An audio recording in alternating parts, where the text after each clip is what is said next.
Yeah, well, most of the controversy about the warrior principle came merely because of the title. People saw the words warrior and principle together, and I guess it sent some people into frenzy. They were writing the publisher and emailing and whatnot. I remember one email was from, I believe the lady was a teacher or something, and she capitalized the word principle, and she highlighted the last three letters, PAL, and she said that I would rather for my principal to be a pal be my pal versus a warrior. And I know where this type of thinking comes from. I couldn't do nothing but smile because it's perpetuated by, the graduate school programs and the magazines about school leadership that, gets pushed, all over the country. It creates a certain image of what a school leader or a principal is supposed to be.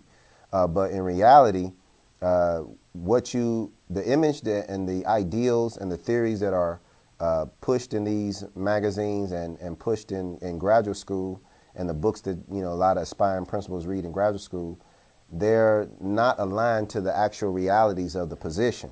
Once they actually become principals, once these students, graduate school students become principals, their duties and their responsibilities are not aligned with what they learned in graduate school.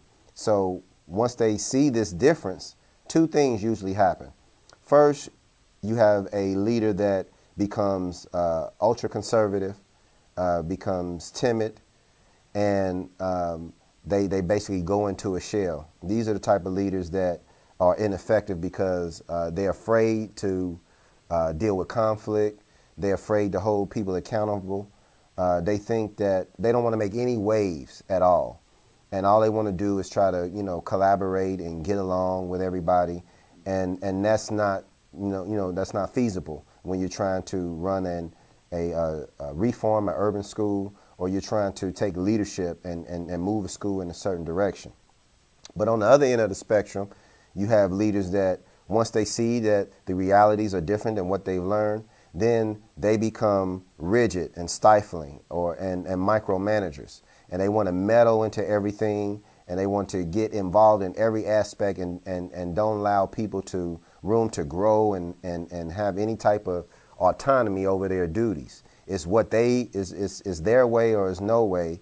And that type of leader is ineffective because that leader end up alienating people and causing unnecessary resistance. And so the warrior principle is a metaphor for the actual mentality that a principal needs in order to be effective in an urban school district, especially one that's in need of major reforms and has a history of failure.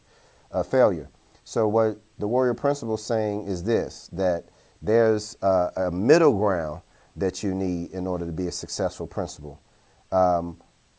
Yes, I'm going to collaborate with people, and I'm going to listen, I'm going to work with folks, but at the same time, we're going to have deadlines, I'm going to hold you accountable, and I'm going to move with a sense of urgency. And also, I'm going to give people a certain level of autonomy over their work. But as long as we're moving with a sense of urgency and we have a collective vision, then there's no need for me to meddle into everything and to not allow people the creativity to get their job done in the way that